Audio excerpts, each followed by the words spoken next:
You're not lazy. You're not broken. You're not just not trying hard enough. You're running 37 browser tabs in your head. Half of them are frozen, and nobody told you how to close them. And if you've been feeling that low-level hum of exhaustion that sleep doesn't fix, the kind where even replying to a text feels like filing taxes, then stick around, because what I'm about to walk you through might be the most useful 10 minutes you spend this week. Look, I'm not here to sell you some 5 a.m. ice bath routine or tell you to just meditate, bro. This is about getting your peace, your focus, and your energy back through small, honest shifts that actually fit inside a real, messy, imperfect life. No mountain retreat required. No personality transplant. Just you getting a little more grounded, a little more like yourself again. So, let's get into it. Here's the thing nobody talks about enough. A lot of us are tired in a way that has nothing to do with sleep. I'm not talking about I stayed up too late tired. I'm talking about the deep, mental, soul-level exhaustion, where making one small decision feels like a whole production, where someone hits you with, "Hey, got a sec?" and your spirit physically leaves your body. That tired? It's everywhere right now. And the sneaky part is, most of us don't clock how much energy we're leaking every single day. We leak it to work stress, to other people's opinions, to performing "I'm good" when we're absolutely not, to replaying a conversation from 3 days ago at 2 in the morning. And then we hit 3 p.m. wondering why we feel like a phone on 4%. So here's what I want to lay out today. A handful of ideas, simple, not simplistic, that can help you feel more like a person and less like a productivity machine running on fumes. Not fixed, not perfect, just more you. Modern life is basically an endless reaction loop. Phone buzzes, you react. Boss pings you at 9:15 p.m., you react. Somebody posts a hot take online, you react. Family member walks in with an attitude, you react. One offhand comment from a coworker, and suddenly you're questioning your entire career path. React, react, react. And here's the kicker. When you're always reacting, you're never actually resting. You can be sprawled on the couch doing literally nothing, but your brain is running a full operation. Scrolling, comparing, replaying that cringe thing you said in 2019, stressing about a meeting that hasn't happened yet, mentally managing everyone else's emotional weather. Your body's still, your mind's doing cardio. That's not rest. That's just being exhausted while horizontal. And one of the biggest lies we've swallowed whole is that rest has to be earned. Like you gotta grind yourself into the dirt first before you're allowed to take a breather. Nah, rest isn't a trophy for burning out. Rest is maintenance. Your phone needs a charger, your car needs gas, your brain needs downtime. That doesn't make you soft. That makes you a functioning human being. This next one hit me like a truck, so bear with me. Most of us are living in perpetual "I'll be happy when" mode. I'll relax when things calm down, I'll enjoy life when the money's right, I'll take care of myself when I feel motivated. But here's the gut punch truth. Life is happening right now, not next quarter, not after the promotion, not when the stars align. Now. And think about this.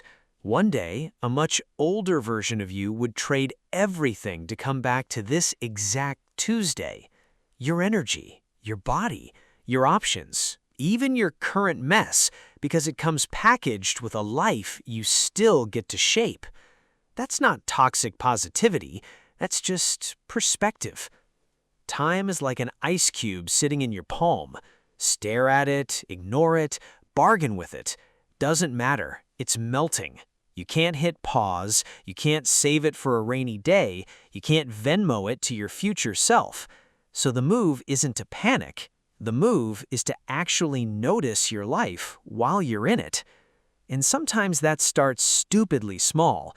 You drank water today? That counts. You dragged yourself out of bed when every cell said no? That counts. You finally sent the email you'd been dodging for 4 days? That counts. You took a 10-minute walk instead of doom scrolling into a spiral. That definitely counts. Small wins aren't small when you're rebuilding from the ground up. They're proof you're still in the game. All right, this might be the most underrated life skill nobody teaches you. The pause. Not every situation deserves your instant reacts. Before you jump in, just stop. One breath. And ask yourself, is this actually worth my energy? 9 times out of 10, the answer is no. Because here's what actually drains us. It's rarely one big crisis. It's the tiny stuff, stacking up like unpaid parking tickets. The vague text with zero context. The quick question from your boss at 9:15 p.m. The friend who only calls when they need a favor. The family member who walks in and shifts the whole room's mood. The coworker who gives you that look in a meeting, and now you're workshopping it in your head for 3 hours. That's where your energy bleeds out. Slowly, quietly, daily. And here's the truth that sets you free. You don't have to show up to every emotional emergency you get invited to. You can care about someone without carrying them. You can be kind without being on call 24/7. You can love a person and still lock the door sometimes. Boundaries aren't walls, they're doors with locks. And you hold the key. A massive chunk of getting your peace back is figuring out what's actually yours to carry. You can't control someone else's mood. You can't control their expectations. You can't control whether they understand you, misread you, or project their stuff onto you. Their baggage is not your backpack. What you can control, your response, your boundaries, how long you stay in a room that's draining you, whether you explain yourself for the 10th time, or just let your actions do the talking.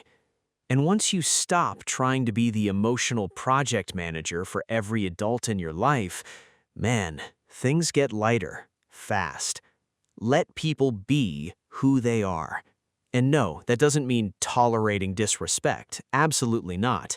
It means you stop torching your own energy trying to fix, convince, rescue, or manage people who aren't asking to be managed. Someone wants to misunderstand you? Let them. Someone's committed to being in a foul mood? Let them. Someone doesn't appreciate what you do. Register it, adjust, and move. Their behavior is data. It is not your identity. You don't owe anyone a personal reaction. Sometimes the most powerful thing you can say to yourself is, "That's not mine to carry." And you just set it down. Now, after boundaries comes the part nobody loves hearing: responsibility. And before you click away, stay with me, because this isn't what you think.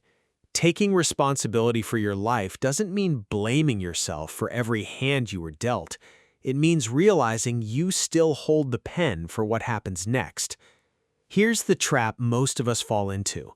We wait to feel ready, waiting to feel confident before we start, waiting to feel motivated before we move, waiting for the perfect Monday, the perfect mood, the perfect set of circumstances. But confidence doesn't show up before action. It shows up after. You don't wake up one magical morning fully charged and fearless. You start while you're nervous. You start while you're tired. You start while your inner critic is doing its whole podcast in the background. And then, slowly, momentum kicks in. Because you prove to yourself, again, that you can move even when it's uncomfortable. That's how confidence is rebuilt, not by thinking about change, by keeping tiny promises to yourself, over and over, until the evidence adds up. And yeah, nobody's showing up with a magic wand to fix your life. But here's the flip side nobody mentions. Nobody's showing up to stop you either. You're allowed to change. You're allowed to outgrow who you were last year. You're allowed to get disciplined, get quiet, get focused, get alive on your own timeline. You can't rewrite the past, but the next chapter, still blank, still yours. Here's the part we skip over because it's not flashy enough for a highlight reel. A good life isn't built on the big moments. It's not the graduation photo, the promotion announcement, the vacation montage, the wedding toast.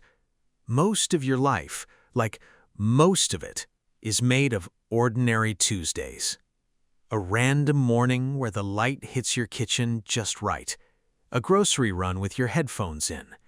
A walk around the block with no destination. Coffee before the world gets loud. A 2-sentence text to someone you love just because. 10 quiet minutes where you finally exhale. That's the actual fabric of a life well lived. So if you want things to feel different, don't just chase the big transformation. Start upgrading the average day. One question every morning. What's one small thing I can do today that makes my life a little better? Maybe it's making your bed. Maybe it's going to sleep 30 minutes earlier. Maybe it's saying no without delivering a whole closing argument. Maybe it's putting your phone face down while you eat. Maybe it's finally starting the thing you've been white-knuckling around for weeks. A beautiful life is built quietly, one ordinary choice at a time. So, if you've been running on fumes, feeling disconnected, or just off, here's your permission slip. You don't have to fix your whole life by Friday. You just have to stop handing your energy to everything that asks for it. Pause before you react. Rest without the guilt trip. Come back to the moment you're actually in. Guard your boundaries like they matter, because they do. Own what's next, and make your ordinary Tuesdays a little more intentional. That's how you get your peace back. Not in one lightning bolt. Piece by piece, day by day, choice by choice. So, here's my challenge. Pick one thing from this video, just one, and use it on your next ordinary Tuesday. One boundary, one pause, one small win, one moment where you choose yourself over autopilot. And if this hit home, if you felt that little, yeah, I needed to hear that moment, drop the word peace in the comments. Because, honestly, I think way more people are quietly looking for it than any of us realize. Appreciate you being here. Seriously. I'll catch you in the next one.